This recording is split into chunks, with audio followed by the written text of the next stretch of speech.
اعوذ باللہ من الشیطان الرجیم، بسم اللہ الرحمن الرحیم۔ لائف ویوز اسرار قریشی کی ایک اور نشست کے ساتھ میں حاضر ہوں۔ اللہ پاک مجھے اچھی بات عطا فرمائے اور اس بات کو آپ تک اچھے طریقے سے پہنچانے کی توفیق عطا فرمائے، آمین۔ جو موضوع ہم آج لینے جا رہے ہیں وہ ایسا ہے کہ جس پہ بہت عرصے سے بہت گفتگو ہوتی ہے۔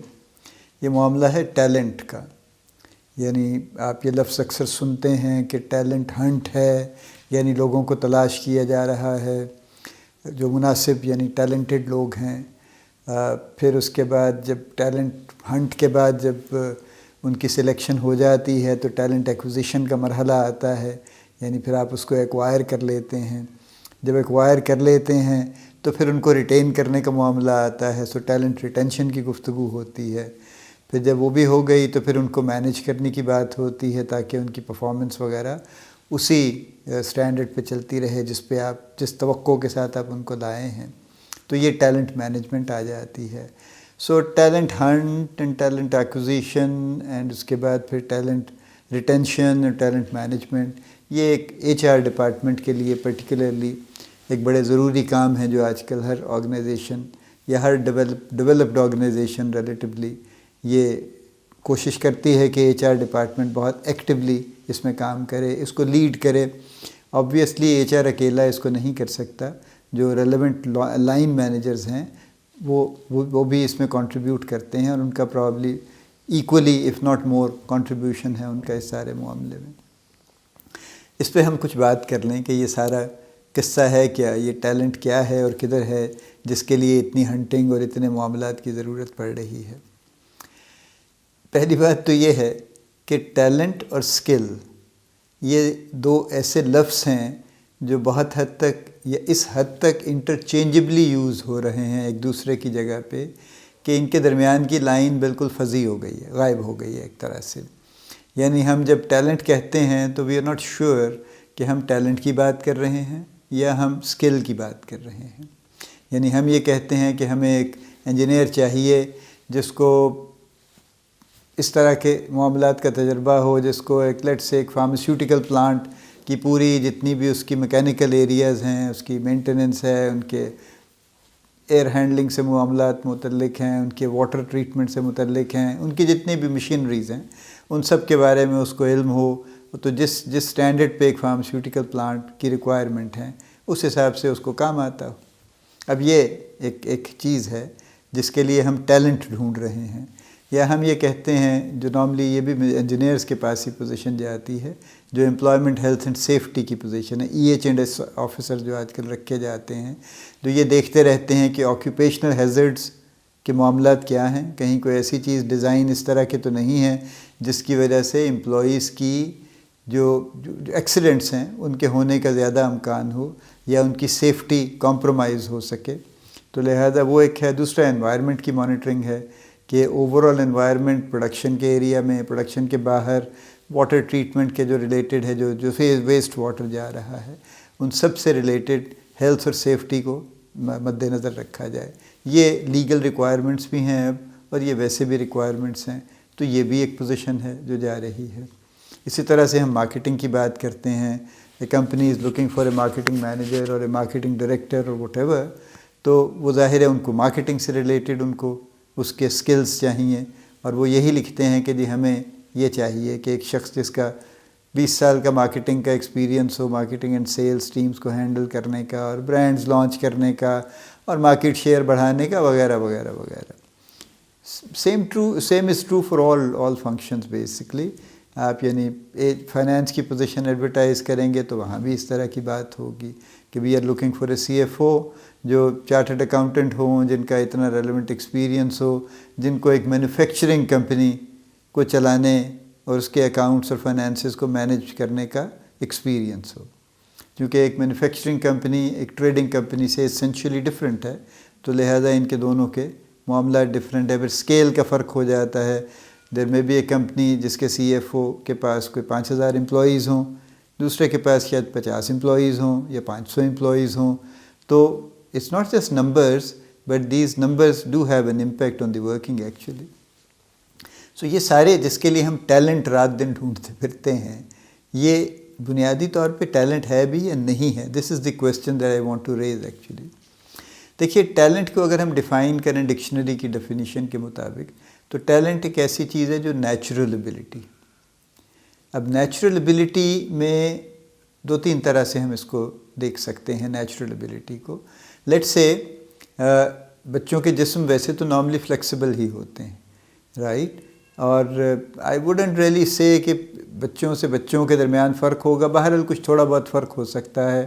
تو ایک بچے کا نیچرل ٹیلنٹ ہے فار ایگزامپل جمناسٹکس کی طرف، لیکن اس کو ارلی سٹیج سے ٹریننگ کر دی جائے تو وہ اس کا وہ ٹیلنٹ پھر بہت حد تک بہت اچھا ہو کے سامنے آ جاتا ہے اور وہ کمپیٹ کرنے کی پوزیشن میں آ جاتے ہیں. اسی طرح سے کسی اور کا کچھ نیچرل ٹیلنٹ ہے، لیٹ سے ایک پرانی ایگزامپل جو سنگنگ کی ہے فار ایگزامپل، کہ آواز اچھی ہے.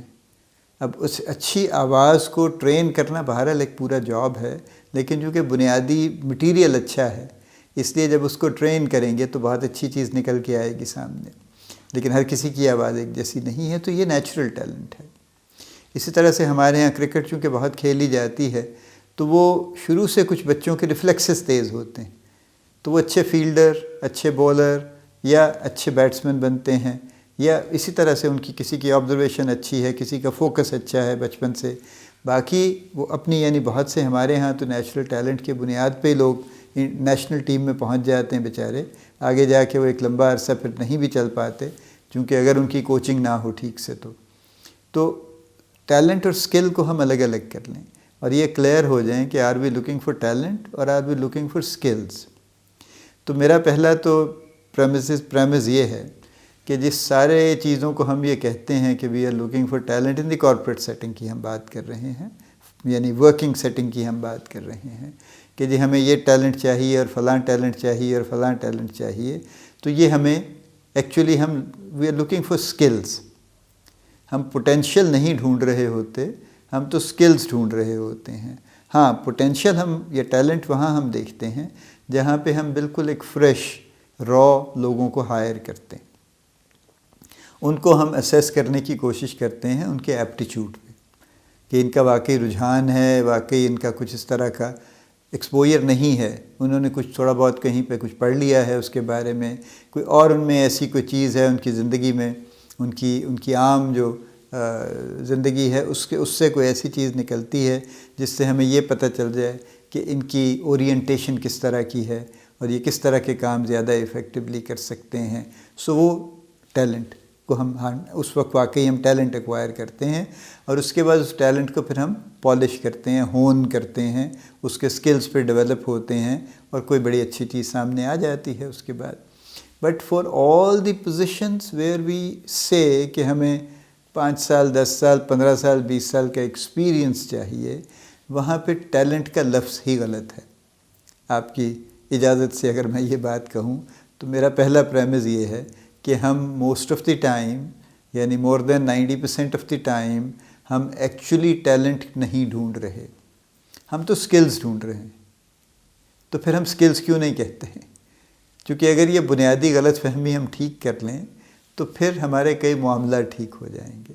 یعنی جب ہم یہ کہیں گے کہ ہم ایک سکلڈ آدمی ڈھونڈ رہے ہیں تو ہم اس کے سکلز کو ڈیفائن کر دیں گے، زیادہ کلیئر ٹرمز میں ڈیفائن کر دیں گے. اور جب ہم اس کو ڈیفائن کر دیں گے تو پھر ہم ان سکلز کی تلاش کریں گے. جب ہمارے پاس کینڈیڈیٹس آئیں گے یا ان کے سی ویز آئیں گے تو ہم ان سی ویز سے کچھ اسیس کریں گے. پھر جو لوگ شارٹ لسٹ ہوں گے اور لائیو انٹرویو میں آئیں گے تو ہم ان انٹرویوز میں بھی ان کے سکلز پہ گفتگو کریں گے. ہم پھر ہوا میں ٹیلنٹ کوئی اس طرح کی غائبانہ چیز ڈھونڈنے کی کوشش نہیں کر رہے ہوں گے. ہم بڑا پن پوائنٹڈ اور اسپیسیفک اور پریسائزلی ہم ان سکلز کے اگینسٹ اس کو کمپیئر کر رہے ہوں گے، اس کے سکلز کو جن سکلز کی ہمیں تلاش ہے. ہمیں اے کی تلاش ہے تو ہم اس میں اے ساتھ میں ڈھونڈ رہے ہوں گے، بی چاہیے تو بی کی ڈھونڈ رہے ہوں گے، سی بھی چاہیے تو سی بھی ڈھونڈ رہے ہوں گے، واٹ ایور. اگر ہم نے 3 4 5 سکلز کی بات کی ہے تو وہ 3 4 5 سکلز ہم اس شخص میں ڈھونڈنے کی کوشش کریں گے اور باقی کینڈیڈیٹس میں بھی یہی کریں گے. اور پھر ہم فائنلی یہ طے کر پائیں گے کہ ان 2 4 5 10 کینڈیڈیٹس میں سے بیسٹ فٹ کون سا ہے. یعنی ہماری ریکوائرمنٹ سکلز کی کیا تھی اور کون شخص اس سے بہترین میچ کرتا ہے، تو لہٰذا یہ کام پھر ٹھیک ہو جائے گا۔ لیکن ابھی جو ہو رہا ہے وہ یہ ہو رہا ہے کہ ہم گفتگو ٹیلنٹ کی کرتے ہیں اور پھر اس ٹیلنٹ کو لے کے ہم چلتے رہتے ہیں۔ سو پہلا کام تو یہاں پہ ٹھیک ہم کر لیں کہ جو ٹیلنٹ ہنٹ کی بات ہم کر رہے ہیں جہاں سے، وہ ٹیلنٹ ہنٹ جہاں پہ تو ہم بالکل را یا فریش لوگوں کو لینا چاہ رہے ہیں جو کم ہوتے ہیں اور جو بڑی پوزیشنز کے لیے کبھی بھی نہیں آتے، وہ تو انٹری پوزیشنز کے لیے آتے ہیں، اور وہ بھی بہت سی کمپنیز اب ان کو مینجمنٹ ٹرینی رکھ لیتی ہیں اور پھر وہ کچھ 6 مہینے سال ایز اے ٹرینی کام کرتے رہتے ہیں، اور اس کے بعد پھر based on their performance and based on their evolution and development پھر اس کے بعد ان کو جاب آفر کی جاتی ہے یا نہیں کی جاتی۔ تو لہٰذا پہلا تو معاملہ یہاں پہ ہم سیدھا کر لیں کہ we are not hunting for talent, we are basically hunting for skills, we are looking for skills, اور وہ اسکلس ہمارے پاس کلیئرلی آئیڈینٹیفائڈ ہونے چاہیے۔ چونکہ میں بار بار اس پہ انسسٹ اس لیے کر رہا ہوں کہ ابھی ہم جو ریکوائرمنٹ دیتے ہیں وہ اسکلس کی نہیں ہوتی۔ ابھی ہم یہ لکھتے ہیں کہ جی 15 سال کا ایکسپیرینس چاہیے۔ اب 15 سال کا experience is not a skill really, یا ہم یہ کہتے ہیں کہ جی اس کا تجربہ ہونا چاہیے، اس کا سیلز ٹیمز کو، بڑی سیلز ٹیمز کو ہینڈل کرنے کا۔ اب یہ بھی ایز سچ کوئی انڈیفائنڈ اسکل ہے، یہ بھی کوئی بڑا ڈیفائنڈ اسکل نہیں ہے یہ۔ تو اس طرح کی 2-3 چیزیں، پھر اس کے ساتھ ہم لکھ دیتے ہیں نارملی جو ہمیں بڑا پسند ہے کہ کمیونیکیشن اس کی اچھی ہونی چاہیے، انٹرپرسنل ریلیشنز اچھے ہونے چاہیے، ڈس ریگارڈنگ کہ اس جاب کی یہ ریکوائرمنٹ ہے یا نہیں ہے۔ دیکھیں نا، کچھ جو پوزیشنز کی ریکوائرمنٹ ہے کمیونیکیشن، اور کچھ پوزیشنز کی یہ ریکوائرمنٹ نہیں ہے۔ ایک شخص فار ایگزامپل جس کو ہم اکاؤنٹس میں ہائر کرنا چاہتے ہیں، فائنانس میں ہائر کرنا چاہتے ہیں، اس کے لیے کوئی بڑی اعلیٰ کمیونیکیشن ہونا بنیادی شرط نہیں ہے۔ اس کے لیے کچھ اور سکلز ہیں جو اسینشیل ہیں، جو اس کے لیے کریٹیکل سکلز ہیں۔ لیکن آن دی ادر ہینڈ اگر ہم ایک میڈیا مینیجر ہائر کرنا چاہتے ہیں اور اس کی کمیونیکیشن اچھی نہیں ہے، یا ہم ایک کمیونیکیشن مینیجر کی بھی آج کل پوزیشن کمپنیز میں ہے، تو اگر ہم کمیونیکیشن مینیجر ہائر کرنا چاہتے ہیں اور اس کی کمیونیکیشن اچھی نہیں ہے، تو پھر we are kind of losing on it actually. So میں اس بات کو سمرائز کر دوں کہ پہلی بات یہ ہے کہ ہم جو ٹیلنٹ ہنٹ اور ٹیلنٹ ایکوزیشن کی گفتگو کر رہے ہیں، یہ گفتگو ہم انٹرچینجبلی اسکلز کے ساتھ مکس اپ کر کے کر رہے ہیں۔ Basically we are looking for skills, لیکن چونکہ ہم ٹیلنٹ کے ایک بلینکٹ میں اس کو لپیٹ کے بات کر رہے ہیں، اس لیے وہ اسکلز ہم نہ آئیڈینٹیفائی کر رہے ہیں ٹھیک سے، نہ ہمارے پھر انٹرویوز میں کینڈیڈیٹس اس طرح سے ہم ان کو ان اسکلز کے اگینسٹ کمپیئر کرتے ہیں، اور چونکہ ہم کمپیئر نہیں کرتے تو فائنلی پھر جو ہائرنگ ہوتی ہے وہ بس یوں کہہ لیجیے کہ it is kind of it's a chance that we take. وہ بہت اچھی بھی ہو سکتی ہے، وہ بہت اچھی نہیں بھی ہو سکتی، اور پھر اسی لیے پھر اگلا سٹیپ آتا ہے کہ پھر ریٹینشن کے ایشوز ہیں، پھر ٹرن اوور کے ایشوز ہیں، اور اس طرح کے معاملات ہیں جو چل رہے ہیں۔ جنرلی اسپیکنگ جو خاص طور پہ دیکھیے ہر پوزیشن کا کچھ ٹرن اوور کا ایک مارکیٹ کا ٹرینڈ بھی ہے، یعنی کچھ پوزیشنز پہ لوگ زیادہ سوئچ کرتے ہیں، کوئی بھی وجہ ہو سکتی ہے، اس کی اپرچونیٹیز مارکیٹ میں زیادہ ہو سکتی ہیں، کچھ بھی ہو سکتا ہے، یا کچھ ویسے ہی جیسے میں نے کہا نا، ایک مارکیٹ کا ٹرینڈ بن جاتا ہے کہ ان پرٹیکولر پوزیشن پہ لوگ زیادہ عرصہ کام نہیں کریں گے ایک آرگنائزیشن میں، دے کیپ آن سوئچنگ۔ کچھ پہ دیر از اے ویری بگ لانجیوٹی، لوگ 10-10 15-15 20-20 سال ساری عمر بھی گزار دیتے ہیں ایک پوزیشن پہ، لہٰذا یہ پوزیشن ٹو پوزیشن بھی ویری کرتا ہے۔ ٹیلنٹ ریٹینشن بھی ہر جگہ پہ ایک جیسا معاملہ نہیں ہے، نہ کنسیڈر ہونا چاہیے۔ یہ بات ابھی مکمل نہیں ہوئی، لیکن اس نشست کو یہاں ہم روکتے ہیں اور اگلی نشست میں اس پہ مزید بات کرتے ہیں انشاءاللہ۔ اللہ تعالیٰ آپ کو بہت کامیابیاں عطا فرمائے، اللہ پاک آپ کا حامی و ناصر ہو، ہم سب کا حامی و ناصر ہو، آمین۔